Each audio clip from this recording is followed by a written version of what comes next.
Hi hello welcome back to our channel. Annayya ಧಾರಾವಾಹಿಯಲ್ಲಿ ಗುರುವಾರದ ಸಂಚಿಕೆಯಲ್ಲಿ ಏನಾಗುತ್ತೆ ನೋಡೋಣ ಬನ್ನಿ. ಶುರುವಿನಲ್ಲಿ ಪಾರು ಶಿವನ ಕರ್ಕೊಂಡು ಬೆಟ್ಟದ ಮೇಲೆ ಹೋಗೇ ಬಿಡ್ತಾಳೆ. ಈ ಕಡೆ ರಾಣಿ, ರತ್ನ ಹಾಗೆ ರಮ್ಯಾ 3 ಜನ ಕೂಡ ಅಲ್ಲಿ ಎಲ್ಲವನ್ನ ಸಿದ್ಧತೆಯನ್ನು ಮಾಡಿ ಬಂದಿರ್ತಾರೆ.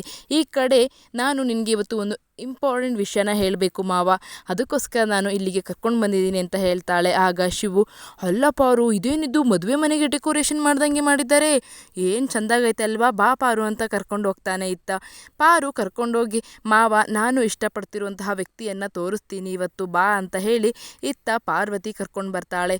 ಪಾರ್ವತಿ ಕಣ್ಣು ಮುಚ್ಕೊಂಡು ಕರ್ಕೊಂಡು ಬಂದು ಕನ್ನಡಿ ಮುಂದೆ ಶಿವುನ ತೋರಿಸಿ, ಈ ಕಡೆ ಪಾರು, ಮಾವ ನಾನು ಇಷ್ಟಪಡ್ತಿರುವಂತಹ ವ್ಯಕ್ತಿ, ಹಾಗೆ ನಾನು ನನ್ನ ಉಸಿರಿನಲ್ಲಿ ಉಸಿರಾಗಿಸ್ಕೊಂಡಿರೋ ವ್ಯಕ್ತಿ ಇವರೇ ನೋಡು ಅಂತ ಹೇಳಿ ಪಾರ್ವತಿ ಶಿವುಗೆ ಹೇಳ್ತಾಳೆ. ಆಗ ಶಿವುಗೆ ಆಶ್ಚರ್ಯ ಆಗುತ್ತೆ.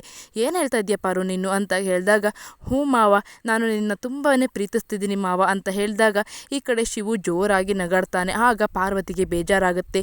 ಯಾಕೆ ಮಾವ ಈ ರೀತಿಯಾಗಿ ನಗಾಡ್ತಿದ್ಯಾ ಅಂತ ಹೇಳಿದಾಗ, ಅಲ್ಲ ಪಾರು, ನೀನು ನನ್ನನ್ನು ಪ್ರೀತಿಸ್ತಿದ್ಯಾ, ಏನು ನನ್ನನ್ನೇನು ಮಂಗ ಮಾಡಬೇಕು ಅಂತ ಅಂದ್ಕೊಂಡಿದ್ದೀರಾ, ನೀನು ರಾಣಿ, ರತ್ನ ಹಾಗೇನೆ ರಮ್ಯಾ 3 ಜನ ಸೇರಿಕೊಂಡು ನನ್ನನ್ನು ಮಂಗನ್ ಮಾಡಬೇಕು ಅಂತ ಹೇಳಿ ಇಲ್ಲಿ ಕರ್ಕೊಂಡು ಬಂದಿದ್ದೀಯಾ ಅಂತ ಹೇಳಿದಾಗ ಈ ಕಡೆ ಪಾರು, ಮಾವ ನನ್ನ ಪ್ರೀತಿ ಎಷ್ಟು ಶ್ರೇಷ್ಠ ಅಂತ ಇವತ್ತು ನಿನಗೆ ತೋರಿಸ್ತೀನಿ ಅಂತ ಹೇಳಿ ಅಲ್ಲಿಂದ ಓಡೋಗ್ತಾಳೆ.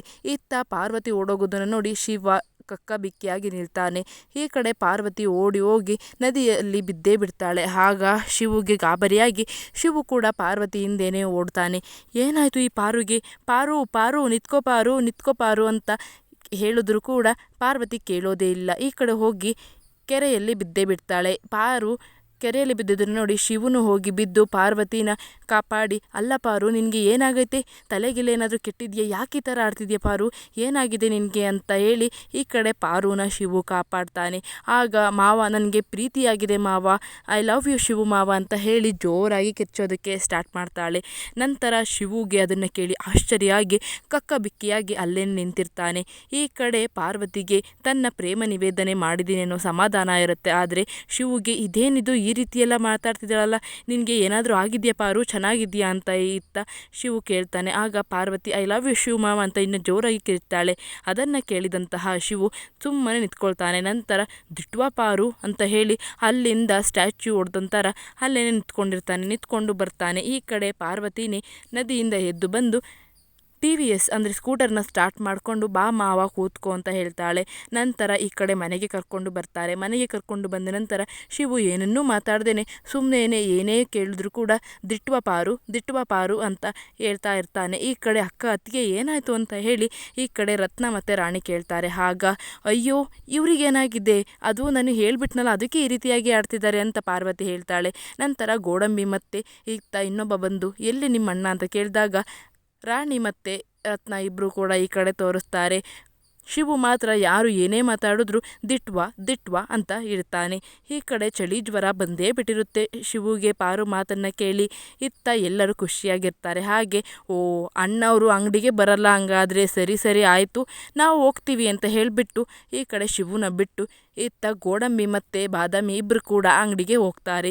ಪಾರು, ಅಲ್ಲ ಅದಕ್ಕೆ ನೀವು ಹೇಳಿದ ಮೇಲೂ ಅಣ್ಣ ಏನು ಮಾತಾಡಲಿಲ್ವಾ ಅಂದರೆ, ಇಲ್ಲ ಏನು ಮಾತಾಡಲಿಲ್ಲ, ಅವರು ನಾನು ಎಲ್ಲ ಹೇಳಿದ್ರು ಕೂಡ ಸುಮ್ಮನೆ ಕೂತಿದ್ರು, ನಿಜನಾ ದಿಟ್ವಾ ಅಂತ ಮಾವ ಕೇಳ್ತಾ ಇದ್ದ, ಮತ್ತೆ ಏನು ಹೇಳಲೇ ಇಲ್ಲ ಅಂದಾಗ, ಓ ಅಣ್ಣಂಗೆ ಶಾಕ್ ಆಗಿರಬೇಕು ಅದಕ್ಕೆ ಅಂತ ಈ ಕಡೆ ರಾಣಿ ಹೇಳ್ತಾಳೆ. ಹೌದೌದು ಇರಬೇಕು ಅಂತ ಹೇಳಿ ಇತ್ತ ಎಲ್ಲರೂ ಅಂತ ಅಂದ್ಕೊಳ್ತಾರೆ.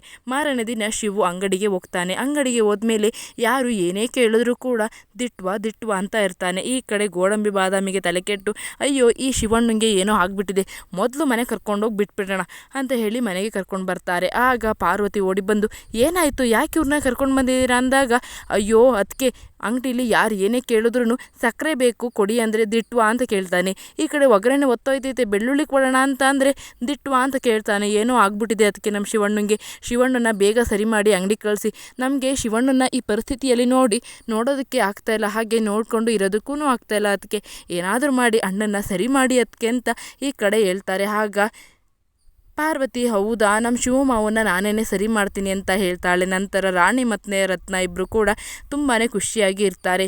ಅಣ್ಣನಿಗೆ ಶಾಕ್ ಆಗಿಬಿಟ್ಟಿದೆ, ಚಳಿ ಜ್ವರ ಬಂದಿದೆ, ಅದಕ್ಕೆ ಪ್ರಪೋಸ್ ಮಾಡಿರೋದನ್ನು ನೋಡಿ ಅದಕ್ಕೆ ಈ ರೀತಿಯಾಗಿ ಆಡ್ತಿದ್ದಾನೆ. ಅಣ್ಣ ಸರಿ ಹೋಗಬೇಕು ಅಂದರೆ ಅದಕ್ಕೇನೆ ಸರಿ ಮಾಡಬೇಕು ಅಂತ ಹೇಳ್ತಾರೆ. ಆಗ ಪಾರ್ವತಿ ಹೌದು, ಮಾವನ್ನ ನಾನೇ ಸರಿ ಮಾಡಬೇಕು, ನಾಳೆ ಇನ್ನೊಂದು ಸರಿ ನನ್ನ ಪ್ರೀತಿಯನ್ನು ಹೇಳ್ತೀನಿ, ಆಗ ಮಾವ ಒಪ್ಕೊಳ್ತಾನೆ, ಹಾಗೇನೆ ಮಾವನು ಸರಿ ಹೋಗ್ತಾನೆ ಅಂತ ಹೇಳಿ ಈ ಕಡೆ ಪಾರ್ವತಿ ಯೋಚನೆ ಮಾಡ್ತಾ ಇರ್ತಾಳೆ.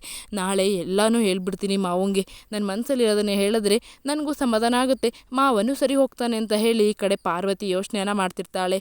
ಆಗ ಇದನ್ನು ರತ್ನ ಮತ್ತು ರಾಣಿಗೂ ಹೇಳ್ತಾಳೆ. ಆಗ ರತ್ನ ಮತ್ತು ರಾಣಿ ಹೌದು ಅದಕ್ಕೆ ಮೊದಲು ಆ ಕೆಲಸನ ಮಾಡಿ, ಇಲ್ಲ ಅಂತ ಅಂದರೆ ಅಣ್ಣನ ಕತೆ ಅಷ್ಟೇ ಅಂತ ಹೇಳ್ತಾಳೆ. ಆದರೆ ಶಿವುಗೆ ಪಾರ್ವತಿ ಹೇಳಿದ್ದು ನಿಜನೋ ಸುಳ್ಳೋ ಅಂತ ಯೋಚನೆಯನ್ನು ಮಾಡ್ತಾ ಇರ್ತಾನೆ. ನಂತರ ಪಾರು ಮಾರನೇ ದಿನ ಶಿವನ ಕರ್ಕೊಂಡು ಬೆಟ್ಟದ ಮೇಲೆ ಹೋಗ್ತಾಳೆ. ಏನಾಗಿದೆ ಮಾವ ನಿನಗೆ, ನಾನು ಏನು ಹೇಳ್ತಾ ಇದ್ದೀನಿ ನೋಡು ಮಾವ, ನಾನು ಒಂದೇ ಉಸಿರಿನಲ್ಲಿ ನನ್ನ ಪ್ರೀತಿಯನ್ನು ಹೇಳ್ತೀನಿ, ನೀನು ಇಲ್ಲ ಅಂತ ಹೇಳು, ಇಲ್ಲ ಅಂದರೆ ಹೌದು ಅಂತ ಹೇಳು, ಯಾವುದೇ ಒಂದನ್ನು ಸರಿಯಾಗಿ ಹೇಳಬೇಕು ನೀನು.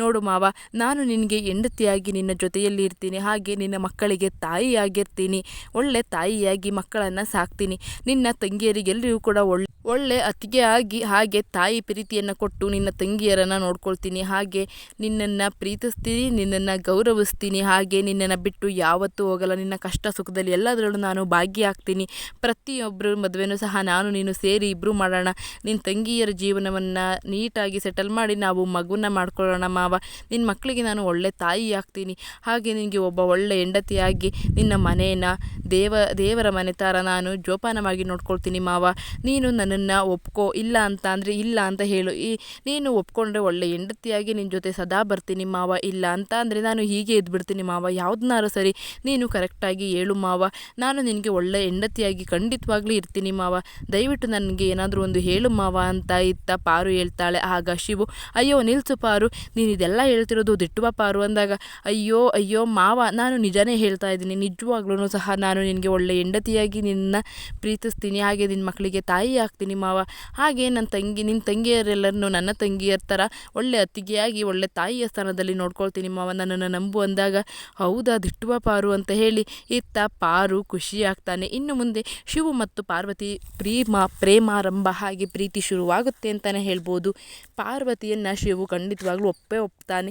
ಈ ಕಡೆ ವೀರಭದ್ರಯ್ಯ ಮತ್ತು ಪರಶು ಇಬ್ಬರು ಸೇರಿಕೊಂಡು ಶಿವು ಮತ್ತು ಪಾರ್ವತಿನ ಬೇರೆ ಮಾಡಿ ಪಾರು ಕತೆನ ಮುಗಿಸ್ಬೇಕು ಅಂತ ಅಂದ್ಕೊಂಡಿದ್ದಾರೆ. ಆದರೆ ಈ ಕಡೆ ಶಿವು ಮತ್ತು ಪಾರು ಇಬ್ಬರು ಒಂದಾಗೇ ಬಿಟ್ಟರು. ಈಗ ಡೈವೋರ್ಸ್ ಕೇಸ್ ಕೂಡ ಸಾಲ್ವ್ ಆಯಿತು, ಹಾಗೆ ಮನೆ ಕೂಡ ಕೈ ಸಿಕ್ತು, ರಶ್ಮಿ ಮದುವೆ ಕೂಡ ಆಯಿತು. ಮುಂದೆ ಶಿವು ಮತ್ತು ಪಾರು ಪ್ರೀತಿ ಹೇಗಿರುತ್ತೆ, ಹಾಗೇನೆ ವೀರಭದ್ರಯ್ಯನ ಮತ್ತು ಪರಶು ಹೊಸ ಪ್ಲ್ಯಾನ್ ಏನು, ರಶ್ಮಿ ಮತ್ತು ಸೀನಾಗೆ ಪಿಂಕಿ ಎಲ್ಲ ವಿಷಯನ ಹೇಳ್ತಾಳ, ಮಾದಪ್ಪಣ್ಣನಿಗೆ ಸತ್ಯ ಗೊತ್ತಾಗುತ್ತಾ ಅಂತಕ್ಕಂಥದ್ದನ್ನು ಮುಂದಿನ ಸಂಚಿಕೆಯಲ್ಲಿ ನಿಮಗೆ ತಿಳಿಸ್ಕೊಡ್ತೀನಿ ಅಂತ ಈ ಒಂದು ವಿಡಿಯೋನ ಇಲ್ಲಿಗೆ ಮುಗಿಸ್ತಾ ಇದ್ದೀನಿ ಫ್ರೆಂಡ್ಸ್. ವಿಡಿಯೋ ಇಷ್ಟ ಇದೆ ಲೈಕ್ ಮಾಡಿ, ಶೇರ್ ಮಾಡಿ, ಕಾಮೆಂಟ್ ಮಾಡಿ, ಚಾನಲ್ ಸಬ್ಸ್ಕ್ರೈಬ್ ಮಾಡ್ಕೊಳ್ಳಿ. Thank you for watching.